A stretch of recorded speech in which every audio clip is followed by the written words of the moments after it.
Please subscribe and don't forget to press the bell icon to get notified whenever we upload a new video. नमस्कार, मैं हूं अमीश देवगन और आप इस समय देख रहे हैं आर पार। जिन रोहिंग्या मुसलमानों के लिए हमारे देश के कुछ नेता आंसू बहा रहे हैं, सरकार की नीति पर सवाल उठा रहे हैं, सुरक्षा एजेंसियों की रिपोर्ट पर राजनीति कर रहे हैं, आज उनके लिए म्यांमार से शर्मसार करने वाली बड़ी खबर आई है। बड़ा खुलासा भी इसको कह सकते हैं, क्योंकि हमारे देश में तो रोहिंग्या के लिए कई नेता हमदर्दी दिखा रहे हैं, लेकिन यही रोहिंग्या म्यांमार में बेरहमी के साथ हिंदुओं की हत्या कर रहे हैं, उनकी सामूहिक कब्र बना रहे हैं। यह बड़ा दावा खुद म्यांमार की सेना ने कर दिया है, लेकिन शर्म की बात यह है कि म्यांमार की सेना के दावे पर भी हमारे देश में कुछ नेता अब सवाल खड़े कर रहे हैं। आखिर इन नेताओं के लिए अपने मुल्क के लोग जरूरी हैं या विदेशी मुसलमान? आज इसी पर होगी देश की सबसे बड़ी बहस, जब गृह मंत्रालय कह चुका है, सरकार कह चुकी है, गृह मंत्री कह चुका है कि ये रोहिंग्या देश के लिए खतरा है, तो फिर क्यों कुछ नेताओं को रोहिंग्या पसंद है? जब तस्लीमा आपकी बहन बन गई तो क्या रोहिंग्या आपका भाई नहीं बन सकता मिस्टर मोदी? रोहिंग्या में रहने वाले लोग जिनके साथ जुल्म हो रहा है, उनको जो है आतंकवादी कहना कहां तक ठीक है? जिन रोहिंग्या मुसलमानों के लिए अपने देश में घमासान छिड़ा है, इन्हें भारत से खदेड़े जाने के खिलाफ मोदी सरकार की नीतियों पर सवाल उठाए जा रहे हैं। इन्हीं रोहिंग्याओं के खिलाफ म्यांमार की आर्मी ने बहुत बड़ा दावा किया है। जरा देखिए, जिनके लिए अपने ही देश में कुछ नेता लड़ रहे हैं, उनके दिमाग में हिंदुओं के खिलाफ कितना जहर भरा है। म्यांमार की आर्मी का कहना है कि रोहिंग्या मुसलमानों ने म्यांमार के रखाइन स्टेट में 28 हिंदुओं की हत्या की है। रखाइन में इन हिंदुओं की सामूहिक कब्र मिलने का दावा किया गया है। म्यांमार की सेना ने इन सभी हिंदुओं के साथ क्रूरता किए जाने की बात भी कही है। हमारी जांच और सुरक्षा एजेंसीज ने कहा है कि उनके डायरेक्ट संबंध है लश्कर-ए-तैयबा, अल-कायदा, आईसिस से। अब ये जानकारी मिल रही है कि जो हिंदू थे वहां पे और जो मीडिया में आया है, उनको ये रोहिंग्या टेररिस्ट ने और रोहिंग्या लोगों ने मारा है। वहाँ की सरकार ने ही कबूल किया है कि ये जो लाशें मिली, बरामद हुई है, ये हिंदुओं की है, और वहाँ की वो जो आतंकवादी संगठन है अरसा, तो उनका ही ये किया कराया है। लेकिन कुछ लोग म्यांमार की सेना के दावे पर ही सवाल उठा रहे हैं। मुझे तो डाउट है, क्योंकि सेना पुलिस वहाँ सरकार की मंशा है कि इनको इलीगल इमिग्रेंट्स करके, इनको बंगाली करके इनको वहां से निकाला जाए। म्यांमार की सेना ने दावा किया है, अगर ये सही है, ये बहुत दुखद है, इसकी जांच होनी चाहिए। अभी हाल ही में केंद्र सरकार ने सुप्रीम कोर्ट में हलफनामा देकर कहा था कि देश की सुरक्षा के लिए रोहिंग्या बड़ा खतरा हैं। इनमें से कुछ के तार पाकिस्तान और आईएसआईएस से जुड़े हो सकते हैं। ऐसे में सरकार अवैध तौर पर भारत में आ रहे रोहिंग्याओं से सख्ती से निपटेगी।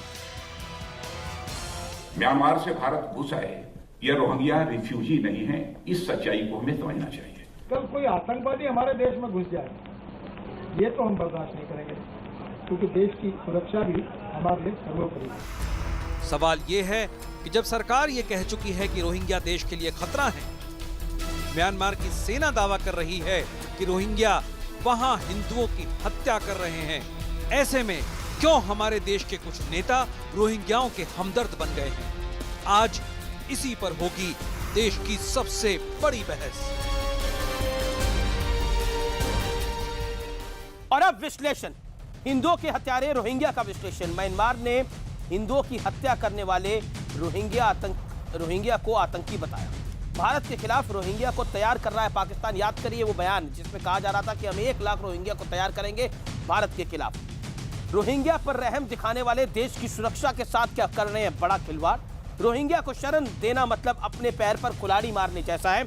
अब आर पार की शुरुआत करते हैं। मेरे साथ कई बड़े मेहमान हैं। मेरे साथ डॉक्टर संबित पात्रा हैं भारतीय जनता पार्टी की ओर से। मेरे साथ इस डिबेट के अंदर कांग्रेस से आदिल सिंह बोपराय जुड़ रहे हैं, सैयद रिजवान जुड़ रहे हैं, इस्लाम के जानकार, पेशे से वकील हैं बड़े, अब्दुल रहमान आबिद हैं, इंडियन मुस्लिम रबीता काउंसिल के, वकार एच भट्टी हैं, रोहिंग्या समर्थक हैं, और मोहम्मद सिराज उल्लाह हैं जो कि रोहिंग्या मुसलमान हैं। आप तमाम लोगों का स्वागत है इस डिबेट के अंदर। मैं इस डिबेट की शुरुआत बिना लाग लपेट के अब्दुल रहमान आबिद आपसे करता हूं। जो दावा म्यांमार की सेना कर रही है कि 28 हिंदुओं को मौत के घाट उतारा गया, हत्या की गई इन रोहिंग्या मुसलमानों द्वारा। और उसके पहले हमारी अपनी सरकार, गृह मंत्री राजनाथ सिंह कह चुके हैं, आज नितिन गडकरी ने बोला कि ये भारत के लिए खतरा है, भारत के लिए हम खतरा मोल ले लें, अपने पैर पे कुल्हाड़ी मार लें। खुद से ही करना चाहिए ऐसा, घर में भी ऐसे ही करते हैं आबिद साहब। अमीश जी, ये बड़ी हास्यास्पद बात है कि जिन मजलूम लोगों की इतनी भयानक स्थिति और भयावह स्थिति बनी हुई है कि जिनको देखकर आसमान फट पड़े, जमीन का सीना फट जाए, वो कातिल फौज जो उनको वहां पर जिंदा जला रही, मैं आपको वीडियो दिखाऊंगा निकाल के इसमें से, किस तरह से उनको जिंदा जलाया जा रहा है पेट्रोल डाल डाल करके। अब जाकिर मूसा और हाफिज सईद को बिलीव कर रहे हैं दादा। कातिलों के बयान पर हम जो है उन मजलूम लोगों को मुलजिम बनाने लगेंगे, शर्म नहीं आएगी हमें क्या?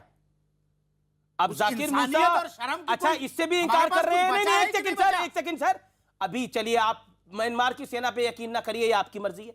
आप मुझे बताइए, अब जाकिर मूसा, नहीं जाकिर मूसा, अब आप सुनिए ना बात।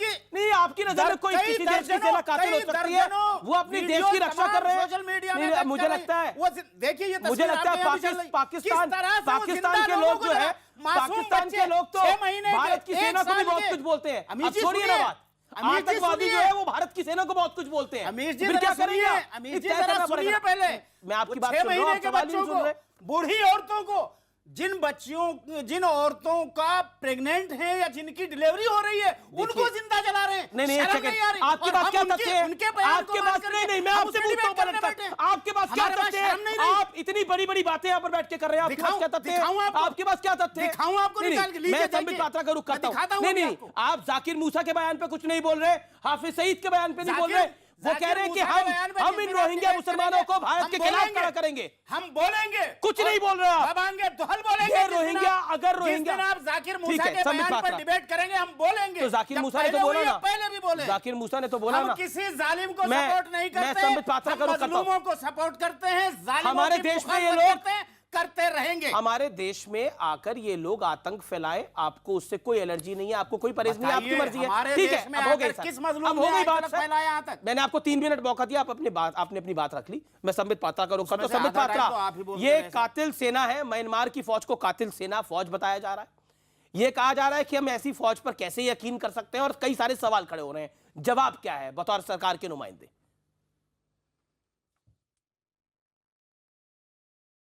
देखिए, एक बड़ा सटीक अंग्रेजी कहावत है कि an experienced and a wise man is one who learns from others' experiences and a fool learns by experiencing himself. एक बुद्धिमान व्यक्ति वह है जो दूसरों के अनुभव से सीखता है, और मूर्ख वह है जो अपने अनुभव करके सीखता है। तो क्या आप चाहते हैं कि जो बांग्लादेश के लोग कह रहे हैं, जो म्यांमार की आर्मी और म्यांमार की सरकार कह रही है, जो भारत के इंटेलिजेंस एजेंसीज कह रहे हैं कि ये जो रोहिंग्यान हैं ये आतंकवादी हैं, और ARSA जो अरकान्स रोहिंग्यान लिबरेशन आर्मी है ये आतंकवादी संगठन है, हम इसको माने नहीं और हम इनको अपने देश में रखे रोहिंग्यान को, और जब वो हमारे पर आतंकवादी हमला करे तब हम बोले अच्छा ये तो आतंकवादी थे, पहले ही मान लेना चाहिए। देखिए, एक सेकंड मौलाना साहब, मैं एक सेकंड सुन लीजिए। पहली बात है कि म्यांमार की आर्मी को आपने कातिल आर्मी कह दिया, आपने कहा म्यांमार पे हमें विश्वास नहीं करना चाहिए। आप देखिए, पाकिस्तान की आर्मी, UNGA में अभी पाकिस्तान ने क्या कहा कि ह्यूमन राइट वायलेशन करती है इंडिया की आर्मी, इंडिया की आर्मी कातिल है। ये आप ही लोगों में से कुछ लिबरल जो है वो इंडिया के आर्मी को बलात्कारी भी कहते हैं, और उस पे लाके जंतर मंतर पे आप लोग धरना प्रदर्शन भी करते हैं। तो क्या जो पाकिस्तान ये बुरहान वानी और बुरहान वानी सरीखे लोगों को शरण दे रहा है वो ठीक कर रहा है? मौलाना जी, आप तो पाकिस्तान को समर्थन करेंगे कि बिल्कुल आप ही के लॉजिक के हिसाब से पाकिस्तान तो बिल्कुल ठीक काम कर रहा है, क्योंकि बुरहान पात्रा जी एक उदाहरण तो बताइए ना। मैं बता रहा हूं ना, तो आप ही का लॉजिक है। सुन तो लीजिए साहब, आप ही कर रहे हैं सपोर्ट, मैं बता रहा हूं, कर रहे हैं ना अभी आप स्कूल के सपोर्ट, रोहिंग्या के मजलूमों को सपोर्ट कर रहे हैं, और मजलूमों को करूंगा। आप तो खुद ही सपोर्ट कर रहे हैं दुनिया के। मैं भट्टी साहब आपके पास आता हूं, आप रोहिंग्या मुसलमानों की बार बार वकालत करते हैं, लेकिन जो म्यांमार की फौज ने क्लेम करा है, क्या आपको लगता नहीं है उसके कई मायने हैं?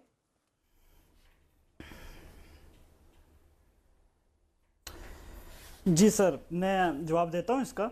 सर मैं आप सिर्फ 3 सवाल करना चाहता हूं, जितने भी यहाँ अरे सवाल जवाब मैंने कहा मेरे सवाल का जवाब दे दीजिए ना।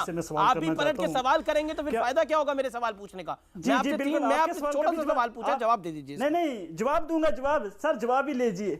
हाँ बिल्कुल बिल्कुल सर, बिल्कुल जवाब दूंगा सर। सुनिए तो सही सर, सुनिए जवाब दे रहा हूँ। आवाज नहीं आ रही सर? आप बिल्कुल आ रही है सर आपकी आवाज, बोलिए। उनकी आवाज नहीं आ रही मेरी तरफ। जी जी मेरे को आपकी आवाज आ रही है। जी सर, जहां तक अगर आप कह रहे हो कि बर्मा म्यांमार की हाँ जी आर्मी ने, फौज ने ये कहा है कि वहाँ रोहिंग्या जो आतंकवादी हैं, जो टेररिस्ट हैं, उन्होंने इतने लोग हिंदुओं को मार के वहाँ मारा है वहाँ। लेकिन मैं ये दूसरा सवाल यही उन लोगों से करना चाहता हूँ, ये इल्ज़ाम जो लगा रहे हैं, अगर 15,000 बांग्लादेश में जो मुसलमानों के साथ, मुसलमानों के कैंप के साथ 15,000 हमारे हिंदू बहन भाई वहाँ रह रहे हैं, एक साइड से आप सोचिए कि अगर वो 15,000 हिंदू बहन भाई बांग्लादेश में कैंपों के साथ मुसलमानों के साथ रह रहे हैं, अगर दूसरी साइड उनको मुसलमान उनको मार रहे हैं या उनको साथ जुल्म कर रहे हैं, तो वो 15,000 के साथ में क्यों रह रहे हैं? जहाँ तक बेसिक बात क्या है, प्रॉब्लम ये है कि जहाँ तक पूरी दुनिया इस टाइम वहाँ बर्मा की सरकार को, बर्मा की आर्मी को एक बुरी नजर से देख रही है। नहीं पूरी सरकार, पूरी दुनिया नहीं देख रही, मुसलमानों पूरी दुनिया नहीं देख रही, सिर्फ पूरी दुनिया रोहिंग्या के समर्थक देख रहे हैं। क्या पूरी दुनिया नहीं देख रही? पूरी दुनिया का ठेका आपने नहीं ले रखा क्या जनाब? क्यों सर? कैसे पूरी दुनिया देख रही है? आप मुझे बताइए। पूरी दुनिया में तो भारत भी आता है, भारत की सरकार भी आती है। का बयान नहीं आया सर, सिर्फ हिंदुस्तान, सिर्फ मोदी की सरकार सर, सिर्फ नरेंद्र मोदी की सरकार इसको देख रही है। रोहिंग्या को एक मुसलमान समझ के उसको टॉर्चर किया जा रहा है, उसको बदनाम किया जा रहा है। सिर्फ मोदी सरकार और बांग्लादेश की सरकार, सिर्फ दो सरकार है पूरी दुनिया में। पूरी दुनिया में ऐसा कुछ भी नहीं है। परसों तक तो हिंदुस्तान मुसलमानों के लिए सबसे, पूरी दुनिया सपोर्ट में, परसों तक तो मुसलमानों के लिए हिंदुस्तान सबसे खराब जगह था। अब रोहिंग्या मुसलमान अगर कहीं रह सकते तो भारत में रह सकते हैं। सैयद रिजवान, रिस्पॉन्ड। देखिए साहब, ये देशद्रोही भट्टी साहब बीच में तो नहीं बोलेंगे। मैं जब भी बोलता हूँ ये बीच में बोलने लगते हैं, तो मैं जरा आपसे पूछ लूं, आपसे इजाजत ले लूं, ये बीच में तो नहीं इनको बोलने दीजिए आप। नहीं, किस बात पे आपको एतराज है? नहीं, आप उनको अपनी बात रखनी दीजिए ना। कैसे कहेंगे? आपको आपत्ति होनी चाहिए क्या? आप नहीं, आप मेरी आपत्ति क्या? नहीं, ये एजेंडा अच्छा आपका, आप किसी को बोलने ना दे। नहीं, उनको 40 सेकंड में उनको करना चाहिए ना। आप बोले ना 5 मिनट ब्रेक से पहले बोले, ये जनाब भी नहीं बोले। ये तरीका ठीक नहीं है ना। आबिद साहब, मेरी हम्बल रिक्वेस्ट है आपसे सर, रिक्वेस्ट है मेरी हाथ जोड़कर। हेलो, बोलिए सैयद। देखिए साहब, आप इन लोगों को डिबेट में बुलाते हैं, आप इन लोगों को डिबेट में बुलाते हैं और इनके साथ आप रीजन आउट करते हैं, तर्क करते हैं। ये जुनूने कौम के कीड़े के काटे हुए हैं। आप इन्हें जो भी समझाएंगे इन्हें समझ में नहीं आएगा। अभी तक इनको बुरहान वानी तो आतंकवादी नजर आता नहीं है, ओसामा बिन लादेन इन लोग को आतंकवादी नजर आता नहीं है, हाफिज सईद इन्हें आतंकवादी नजर आता नहीं है। आप इनको यह चाह रहे हैं कि ये रोहिंग्यास को आतंकवादी कहते हैं। दूसरी चीज, ये जो जुनूने कौम है, ये इनका तब ज्यादा उजागर होता है जब कोई गैर मुस्लिम के हाथ मुस्लिम मारा जाता है।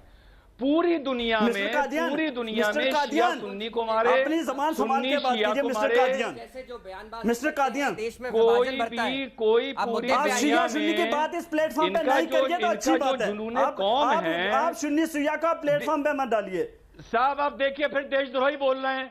अब साहब ये चैनल का पाकिस्तान का चैनल तो है नहीं कि एंटरटेन किया जाएगा यहाँ पर। है ये सर्टिफिकेट बांटने का, भाई साहब बताइए। मैं पाकिस्तानी नहीं हूँ,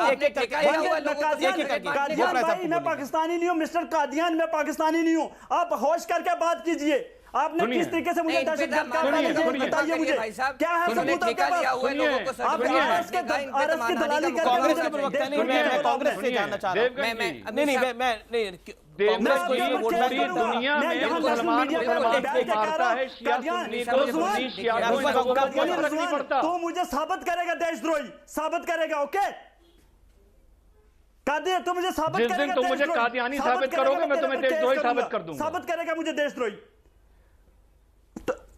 जिस दिन तुम मुझे कादियानी साबित करोगे मैं आपको देशद्रोही साबित कर दूंगा। मोहम्मद रसूलुल्लाह पढ़े, मैं बोलूंगा तो मुसलमान है। तो ये पाकिस्तान का चैनल नहीं है देवगन भाई। ये लोग कौमें, ये लोग जुनूने कौम के कीड़े के काटे हुए लोग हैं। पूरी दुनिया देख रही है। ये ना इस देश के कभी थे, ना कभी इस देश के होंगे।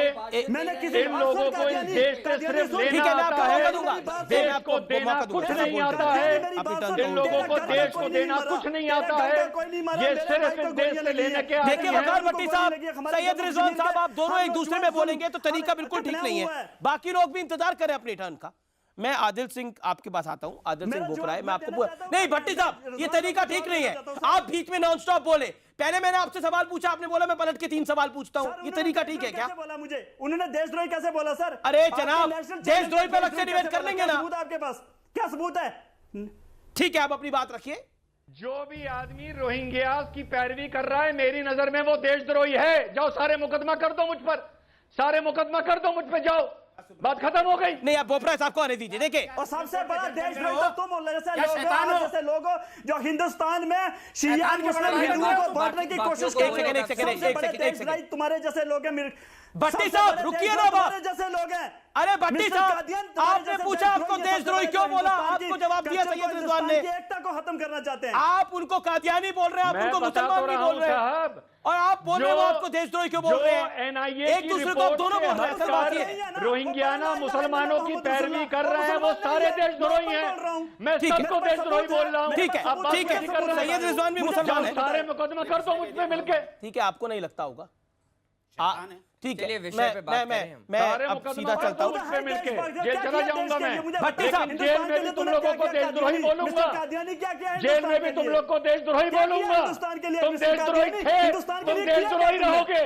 क्या किया कि दिक्कत मिस्टर कादियानी क्या किया हिंदुस्तान के लिए? तुम देशद्रोही थे, तुम देशद्रोही रहोगे। तूने क्या किया? मेरा भाई तुम मुझे जेल भिजवाओ, तुमको देशद्रोही बोलूंगा। भट्टी साहब को ऑडियो डाउन करिए। सैयद रिजवान, अब बहुत देर हो गई, मेरे को बोपरा साहब के पास जाने दीजिए, कांग्रेस के प्रवक्ता है। मैं बोपरा साहब आपके पास आता हूँ। और एक आप अभी आप थोड़ी देर पहले बोल रहे थे कि इसको हिंदू मुसलमान किसने बनाया। आपके सामने भट्टी साहब ने एक बात बोली कि ये मुसलमान है, इसलिए मोदी सरकार इनका विरोध कर रही है। देखिए भाई साहब, सबसे पहले तो मैं ये बोलना चाहूँगा कि जो इन्फॉर्मेशन आई है म्यांमार से बहुत दुर्भाग्यपूर्ण है, और कांग्रेस पार्टी का निवेदन है म्यांमार की अथॉरिटीज़ को कि इस विषय में जड़ तक इन्वेस्टिगेशन करें, और जो भी इस हिंसा के कल्प्रिट्स हैं इसके पीछे, उनके खिलाफ सख्त से सख्त कार्रवाई होनी चाहिए। हिंदुओं को मारा गया उधर। पहली बात। दूसरी बात, कांग्रेस पार्टी के लिए नेशनल सिक्योरिटी से बढ़कर और कुछ नहीं है। हमारे लिए नेशनल सिक्योरिटी अमित शाह, मुझे बोलने दीजिए। शशि थरूर को मैं बहुत महत्वपूर्ण बात लेक्चर यहाँ दे रहे हैं आपको। शशि थरूर को बताइए ना, tell this to Shashi Tharoor, tell it to Digvijaya Singh, tell it to Manish Tewari. मैं हम्बल रिक्वेस्ट करता हूँ, इस साल के शुरुआत में महबूबा मुफ्ती साहिबा ने असेंबली एक स्टेटमेंट दी है कि हमारे पास कोई इंटेलिजेंस इनपुट नहीं है कि कोई रोहिंग्या मिलिटेंट एक्टिविटी में इन्वॉल्व है। भारतीय जनता पार्टी महबूबा मुफ्ती साहिबा को समर्थन देती है, उनके साथ सरकार में है। अब भारतीय जनता पार्टी दो आवाजों में नहीं बोल सकती, या महबूबा मुफ्ती के साथ है या महबूबा मुफ्ती के खिलाफ है। सबसे ज्यादा रोहिंग्या जम्मू में है। महबूबा मुफ्ती एक बहुत ही सेंसिटिव स्टेट की अभी सेंट्रल गवर्नमेंट ने इस पे जवाब दीजिए। अभी सेंट्रल गवर्नमेंट ने जो बोला है दोगलापन नहीं कर सकती। संबित पात्रा, इसका जवाब दीजिए। ठीक है, संबित पात्रा जो राष्ट्रवाद का ढोंग करते हैं, राष्ट्रवाद को कॉम्प्रोमाइज कर रहे हैं। अभी महबूबा मुफ्ती को इन्होंने समर्थन दिया है, उन्होंने फ्लोर ऑफ द असेंबली ये स्टेटमेंट की है। ठीक है। ये कह रहे हैं कि महबूबा मुफ्ती ने हाउस को मिसलीड किया, तो ये बोले मिसलीड किया। ठीक है, पर ये दोगलापन नहीं चलेगा।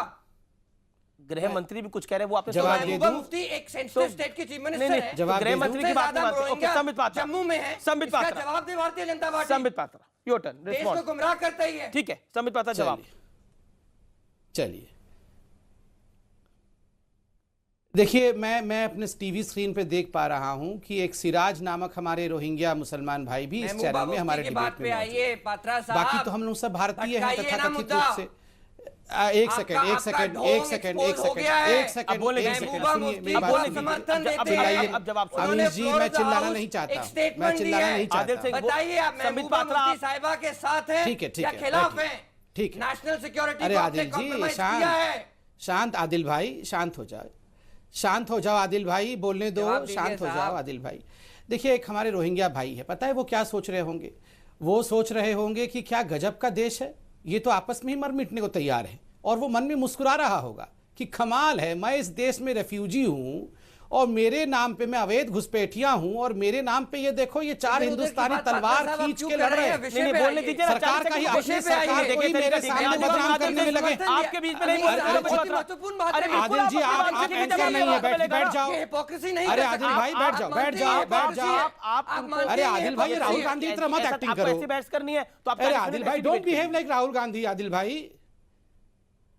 भाई don't behave like Rahul Gandhi, थोड़ा मैच्योर हो जाओ। ऐसे राहुल गांधी की तरह मत बिहेव करो प्लीज। मोदी जी की तरह जुमले ना दीजिए साहब, विषय पे आइए। देश को बहुत गुमराह कर लिया है। ठीक है, 40 सेकंड बात सुन लेते हैं। बैठिए संबित पात्रा, बैठिए। Specific, be specific on topic. Sambit देखिए अमीश भाई, मैं बहुत दर्द से बोल नहीं, मैं बिल्कुल स्पेसिफिक हूँ अमीश भाई। मैं इतना ही बोलना चाहता हूँ, बाकी सब कुछ को आप छोड़िए। यहाँ देश की जनता देख रही है कि हमारे बीच में एक रेफ्यूजी बैठा है और हम देश के लोग उसके लिए जिस प्रकार से अपने सरकार के खिलाफ लड़ रहे हैं। देखिए म्यांमार की सरकार झूठी सरकार है, कातिल सरकार है, वो झूठ बोल रही है। बांग्लादेश का इंटेलिजेंस झूठा है, वो भी झूठ बोल रही है। भारत की इंटेलिजेंस तो झूठी है, भारत की सरकार भी इनके मुताबिक झूठी है। सच्चा कौन है? सच्चा है हाफिज सईद। सच्चा कौन है? सच्चा है जाकिर मूसा। सच्चा कौन है? सच्चा है ये रेफ्यूजी। अरे ये कांग्रेसी देश को बेचने के लिए, ये अपने राहुल गांधी को प्रधानमंत्री बनाने के लिए देश का कतरा बेच देंगे। ये इतने बेशरम है, ये कांग्रेसी देश को बेच देंगे, ये देश को बेच देंगे, मगर राहुल के कैरियर को किस प्रकार उठाना है किसी भी कीमत पे। ये इंडिया की आर्मी के खिलाफ अरे आदिल साहब आप नए डिबेट में आए हैं, ऐसे नहीं करते हैं। डिबेट का कानून होता है कि जब दूसरा आदमी बोलता है तो इन्होंने जवाब नहीं दिया। ऐसे नहीं होता। आदिल साहब डोंट बी राहुल गांधी ना, डोंट बी। राहुल गांधी आपको सिखा के भेजते हैं। जुमले ना दीजिए मोदी जी की तरह है आप लोगों की। No mister Adil, unlike you, Mr. Adil, unlike you, I have faith in my country's security agencies. Unlike you, आपके जैसा आप लोग देश के इंटेलिजेंस को नहीं मानते हैं। आप केवल रोहिंग्या, मुसलमान और जाकिर मूसा पर भरोसा करते हैं। हम देश की इंटेलिजेंस को मानते हैं और we will not explain you. हम आपको एक्सप्लेन नहीं करेंगे। आप लोग अनएम्प्लॉयड पॉलिटिशियंस हैं। आप रोहिंग्या समर्थन देते हैं, ये समर्थन रोहिंग्या मुसलमानों पे एक जवाब, सवाल का जवाब मैं काफी देर से इंतजार कर रहा हूं, आप दे देंगे। 10 सेकंड में दे दीजिए। रोहिंग्या मुसलमान देश के लिए खतरा है कि नहीं है? या आपके लिए चलिए मैं जवाब दे देता हूं। रुकिए ना, जवाब चाहिए। रुकिए ना, कांग्रेस का सवाल है मेरा। रुकिए, हर सवाल का जवाब आप नहीं दे सकते, बताइए ना। कांग्रेस पार्टी के लिए नेशनल सिक्योरिटी पैरामाउंट है। अगर कोई भी रोहिंग्या, मैं रिपीट कर रहा हूं और बड़े स्पष्ट तौर से अमीश भाई कह रहा हूं, अगर कोई भी रोहिंग्या के लिंक्स हैं एंटी सोशल एलिमेंट्स के खिलाफ, आप समर्थन में क्यों खड़े हैं? आप सख्त से सख्त कार्रवाई करिए। हम के नेता, हम कह रहे हैं कार्रवाई करिए। जिसके लिंक्स हैं एंटी सोशल एलिमेंट्स के खिलाफ, किसके नेता है? उन्हें डिपोर्ट करिए। सलमान खुर्शीद किसके नेता है? महबूबा मुफ्ती कह रहे हैं। आप देखिए, 2 बयान दे रहे हैं या स्टूडियो में बैठकर आप उनका विरोध कर रहे हैं, स्टूडियो के बाहर निकल के समर्थन कर रहे हैं आपके नेता। सलमान खुर्शीद आपके छोटे नेता है। सलमान खुर्शीद आपके छोटे नेता है। सलमान खुर्शीद आपके छोटे नेता है। शशि थरूर आपके छोटे नेता है। बताइए ना, बताइए। ठीक है, ओके, पॉइंट टेकन। ठीक है, Mehbooba Mufti is not issue. Mehbooba Mufti is not issue. आपकी सुई सिर्फ महबूबा मुफ्ती पे अटकी हुई है और उनकी सुई राहुल गांधी पे अटकी हुई है। ठीक है, आपकी सुई जवाब ही नहीं दे रहे। ठीक है, मैं सीधा रुक करता हूं। आबिद साहब बातें कर रहे हैं, देश को गुमराह कर रहे हैं। मैं देखिए, मुझे आबिद साहब का रुक करना है। मैं आबिद साहब आपके पास आता हूं। संबित पात्रा, 30 सेकंड का रिबटल अलाउड है आपको। 30 सेकंड पे अपनी बात रखिए। संबित पात्रा, देखिए मैं बड़े स्पष्टता के साथ कहता हूं कि कहां इंटेलिजेंस एजेंसी है, कहां इंटेलिजेंस रिपोर्ट की स्टेट के पास नहीं है। हमारी सेंट्रल इंटेलिजेंस एजेंसीज की रिपोर्ट को होम मिनिस्टर ने रखा। दूसरी बात, होम मिनिस्टर ने एक बात बड़ी स्पष्टता के साथ कह दी कि जो अवैध घुसपैठिया है, इलीगल माइग्रेंट है, भारत का संविधान जो कहता है हम वैसा करेंगे। ये कांग्रेस पार्टी अपने वोट बैंक की राजनीति के लिए देश को आतंकवादियों के हाथ बेचना चाहे तो हम कांग्रेस के इस मंसूबों को पूरा नहीं होने देंगे। मेंबरों पे कि वो आईएसआई के लिए जासूसी कर रहे थे, एटीएस ने उन्हें अरेस्ट किया है। अरे छोड़ दीजिए साहब, ठीक है, ओके, मैं पाकिस्तान पे जाके बोल रहे थे सरकार गिराना है। ठीक है, पाकिस्तान के साथ मिलकर मोदी सरकार गिराने में लगे हुए हैं। आबिद साहब, ठीक है, अब आपकी बात संबित पात्रा रोक के। आबिद साहब, आप मुझे एक बात बताइए, रोहिंग्या मुसलमान जो भारत की सुरक्षा के लिए खतरा है, भारत की सुरक्षा एजेंसियां ये बात बोल रही हैं, म्यांमार की सरकार ये बात बोल रही है कि सुरक्षा के लिए खतरा है उनकी भी, बांग्लादेश ये बात बोल रहा है, तो आप लोग क्यों उतारू हैं रोहिंग्या मुसलमानों को इस देश में बसाने के लिए? किस लिए? जाकिर मूसा से लेके हाफिज सईद इनका समर्थन कर रहा है, बताइए ना किस लिए? और अब तो खबर यह भी आ गई कि इन्होंने 28 हिंदुओं को मारा था वहां पर। आपका सवाल हो गया पूरा? हाँ बताइए। इस खबर को तो आधा % भी मैं सच नहीं मान सकता। म्यांमार क्यों? से जो वहां की अरे जो कातिल हैं, जो जिंदा इंसानों को जला रहे हैं, बच्चों को जला रहे हैं, बेबस औरतों को जला रहे हैं, 6-6 सरकारें गलत बोल रही हैं। सुन लीजिए, आपकी इंटेलिजेंस रिपोर्ट क्या कहती है? आपकी अपनी इंटेलिजेंस है कोई, तो आप उसकी जानकारी दे दीजिए। आपने कोई अपनी इंटेलिजेंस छोड़ी हुई हो? जिस दिन भारत की सरकार गलत बोल रही है, भारत की सरकार गलत बोल रही है, म्यांमार की सेना गलत बोल रही है, सब गलत बोल रहे हैं। सिर्फ आप इकलौते हैं जो सच बोल रहे हैं, और आपको सारी इंटेलिजेंस की रिपोर्ट भी है। बताइए ना आपकी इंटेलिजेंस की रिपोर्ट क्या कहती है? मुझे सुनाना सुनाते रहिए, मैं सुन लेता हूं बैठ करके। जी ठीक है, मुझे